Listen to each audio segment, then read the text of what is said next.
20-minute cooking school. 20 minutes of easy, fun, delicious recipes, the tips and tricks that you want to learn to make your cooking better. Crazy hair today. What's up with that? I should probably put it up because that would be the polite thing to do, wouldn't it? Hi everybody, welcome to Claire Tansy's Kitchen. I am Claire Tansy, the eponymous Claire Tansy. And today it is the 3rd of January, and I don't know about you, but I have had just about enough of Christmas in terms of chocolates and cheese and crackers and chips and pretzels and cookies and bars and candies and truffles and, you know, all that stuff. I am ready to get back on the wagon of good, balanced, healthy food and treats only now and then. So I thought I would start off this fabulous year, 2018, with some grains, getting back to grains. Ooh, sorry, I just had a little weirdness there. So the grains are, you know, they're everything from rice to quinoa to wild rice. Okay, we're going to get into that in a minute, but I know because some of you are already going, you can't, wild rice isn't a grain, Claire, it's grass. We'll get into that in a minute. Same with quinoa.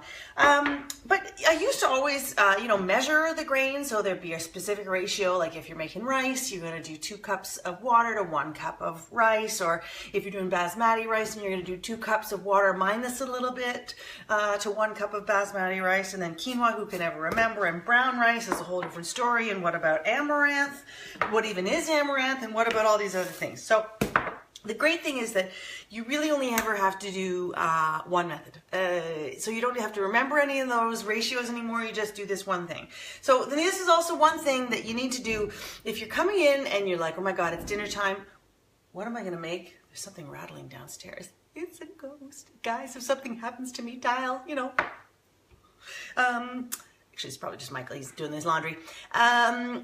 When you come in the house, you're late, you're like, oh my God, what am I gonna have for dinner? What's in the pantry? What's in the fridge? The first thing you do, no matter, before you even look in the kitchen, before you even look in the fridge to figure out what is in the fridge, do this.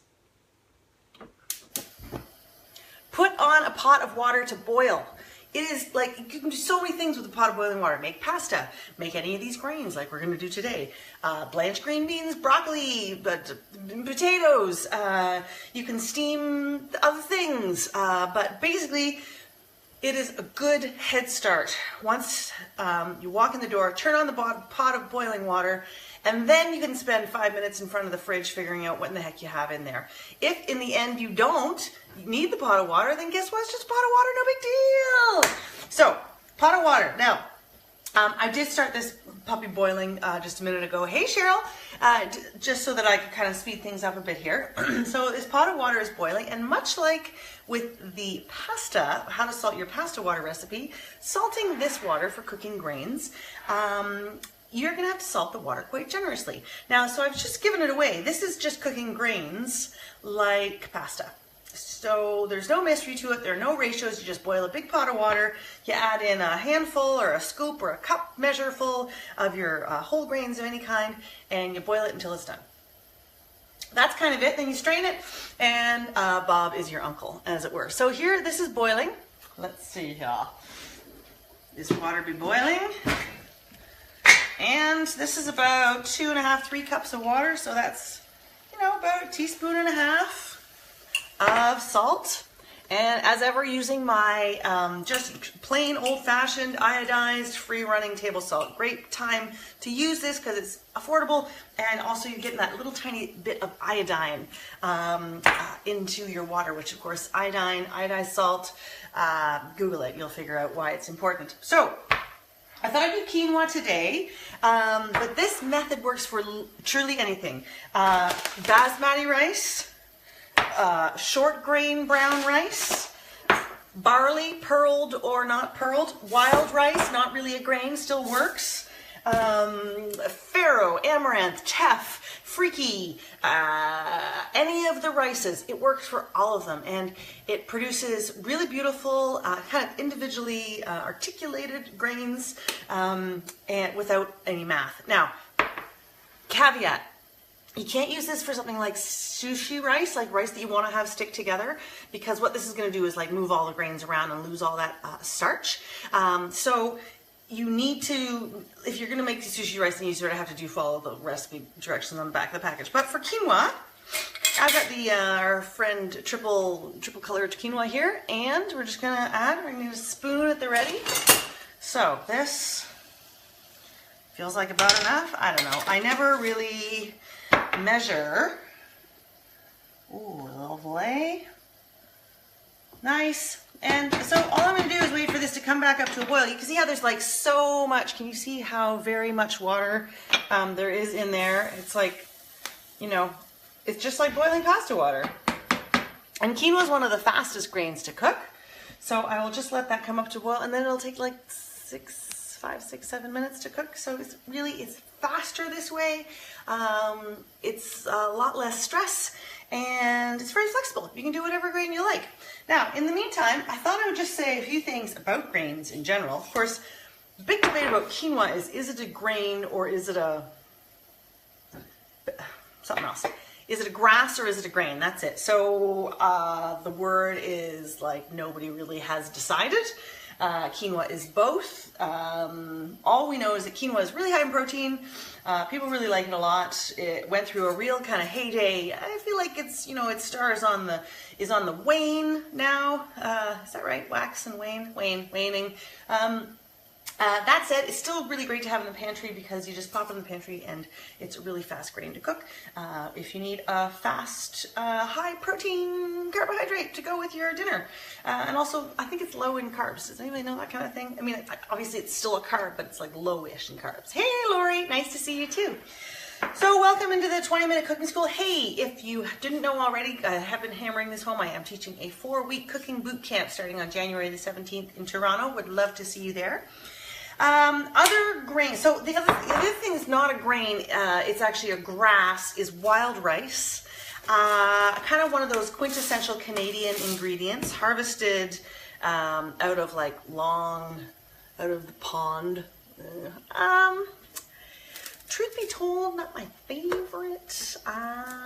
So we're not going to talk too much about that. Honestly, I don't actually even love quinoa that much. I sort of went through a phase of eating quinoa probably 3 times a week, and you know, as with anything, I overdid it.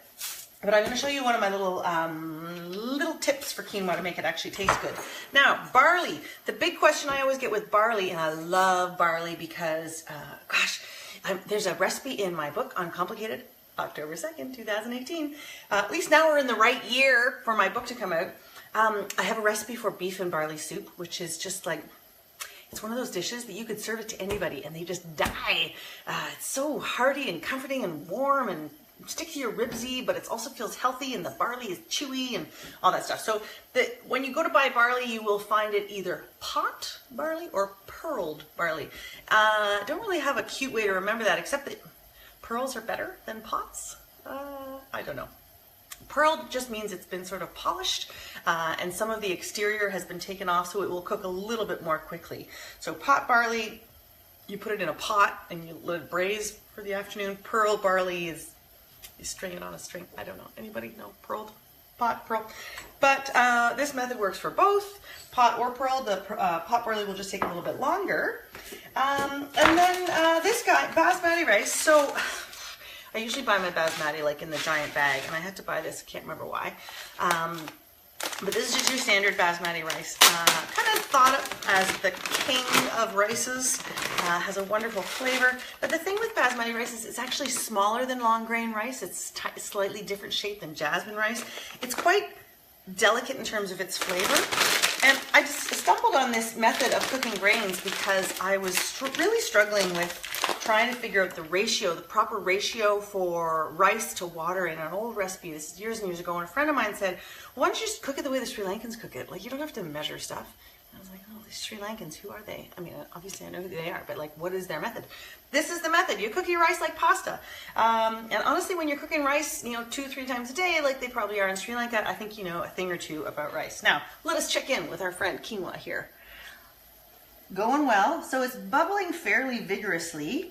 And the other thing with quinoa is it has a little secret I'm done button, which is the little tail will pop out of these things, but it's not out yet. So we'll let that go. If you are just tuning in, we are cooking quinoa in the method of cooking pasta. So big pot of water, nicely salted, chuck in a handful of quinoa, boil it up. Now, here's the thing, because I'm sure you're starting to wonder, you're getting to the end of this story and wondering, but how are you going to get it out of the pot? Because if you used your usual colander, all the little quinoas would slip through there now, wouldn't they? Yes, true. So what you really need here in this situation is metal strainer, fine mesh. These are both fairly fine mesh. I have two of them. They're under $10 each. Used heavily in this house. So, you know, get one of those if you don't have one. If you're absolutely truly in a like pinch of pinches, you just take yourself your regular colander and you carefully line it either with cheesecloth or paper towel, and then you pour the cooked quinoa through here. Not ideal because you're still going to get, it's still going to be fairly wet, the quinoa, but you know, you can put it back in the pan and saute it off a little bit. But where were we? So how is everybody? Oh, Karen. Hello, Karen. So nice to see you here. I also love Canadian grown quinoa. Is most quinoa grown in Canada? Am I eating local with this? I don't even know. I haven't had the bag. Like, I keep this just in my jar here, so I don't know. Tell me, enlighten me, Karen Delgarno, farmer from Manitoba. So in the meantime, oh yeah, this is starting to happen here. See, this is the other thing I love about this method is particularly with whole grains like wheat berries or farro or brown rice, it's faster.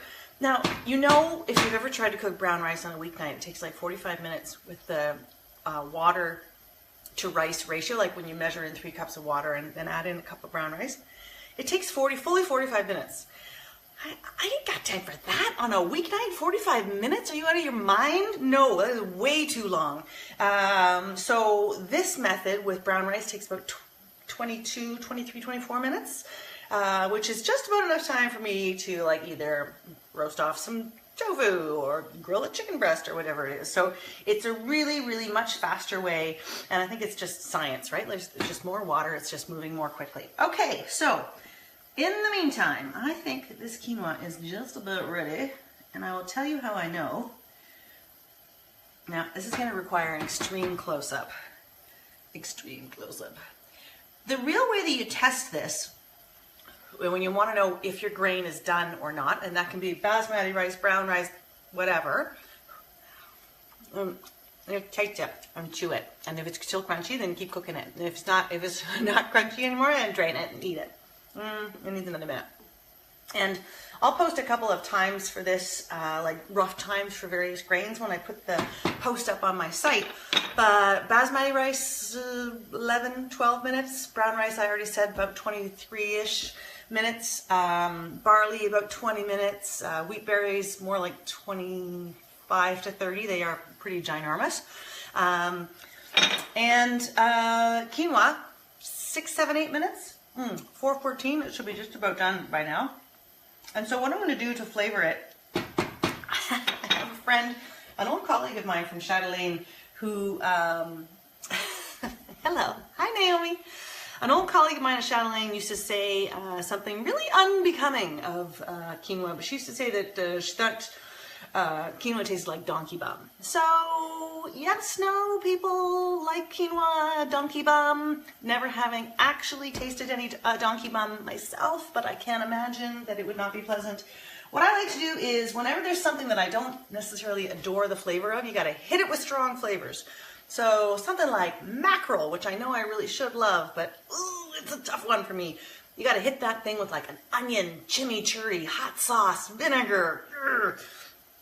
Quinoa, which I don't hate the taste of, but I don't love it. I'm going to do the sushi rice treatment, and that is a little bit of seasoned rice vinegar and a little bit of sesame oil. So if you've ever made sushi rice, and you know you cook the rice and then you have to mix in like sesame seeds and a little bit of seasoned rice vinegar.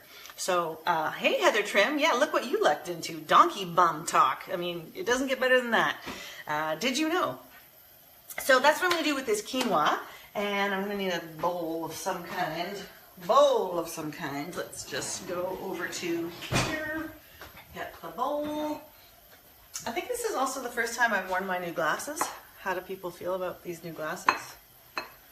I went with the clear, well, sort of rosy. Okay, so let's just taste one more time. Once again, the best way to figure out if your grains are cooked or not is just to take a little wee mouthful. And the thing about these grains is you're not really going to overcook them like crazy, unless, say, you take your basmati rice and you cook it for 30 minutes instead of 11 or 10. Then you're going to overcook it. That's going to be a little bit even maybe too soft. It might start falling apart. Then you call it congee. Delicious. But I'll give you those times again and just start tasting it at those times. And then once it's tender, you've still got another couple of minutes. If you need another couple of minutes, etc. Delicious. Okay, so here we go. Ready. And I wonder if I can show you this. Quinoa often has a little sort of a thread that pops out. When those threads, can you even see that? Can you even see that? When those threads start popping out of the grains, it's like the butterball self-turning off turkey. It's ready. Okay. Drain, sink. Remember, fine mesh strainer or paper towel lined colander. If you're doing the paper towel lined colander, just be careful. Don't like chuck it in all willy-nilly. And what happens here, all the quinoa stays inside. It kind of lumps together, so you got to get it nice and drained. You can always chuck it back in the pot, and the residual heat that's in the pot will kind of evaporate any of that lingering moisture that's on it. But that one's actually looking pretty good. So I'm going to put that in here. Oh, thanks, Nancy. I think they're all right. I think they're all right. I love these. 150 bucks. Warby Parker, like all in prescription glasses. Okay, so here's my quinoa. So while it's still hot, just a little bit of seasoned rice vinegar. So that's got the salt and the sugar already in it. Teeny, weeny drizzle of sesame oil.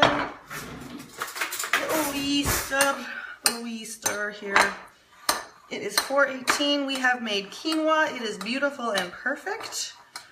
Oh, and the sesame oil, once it hits the hot quinoa, is very fragrant. So, anyway, I don't know. Up to you. I think quinoa is actually pretty versatile. You can add it to a salad. You can put it in a soup. You can serve it any way you would serve rice. One more taste. Very hot.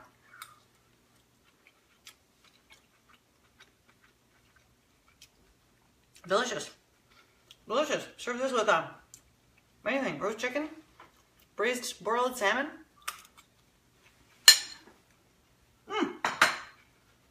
Delicious. Yeah, I think it helps to have a little bit of sesame oil in the vinegar. Also good with things like chives and lemon zest. Strong flavors. Remember, strong flavors. Unless you love quinoa and you just want to eat it straight out of the pot. Guys, it is 4:19. This has been Claire Tansey's 20-minute cooking school. I'm so thrilled to have you here for 2018. Next week we're going to roast a chicken. So next week we are really going to get into the serious business of roasting a chicken. But spoiler alert, it's not serious. It's very easygoing. You don't even need any butcher's twine. You're going to love it. That's delicious. Patrice, you haven't recovered from last week's martini one? I know the whiskey wash is pretty good, isn't it? But no, it's January now. There's no more drinking. There's no more cheese. There's no more cookies, except sometimes.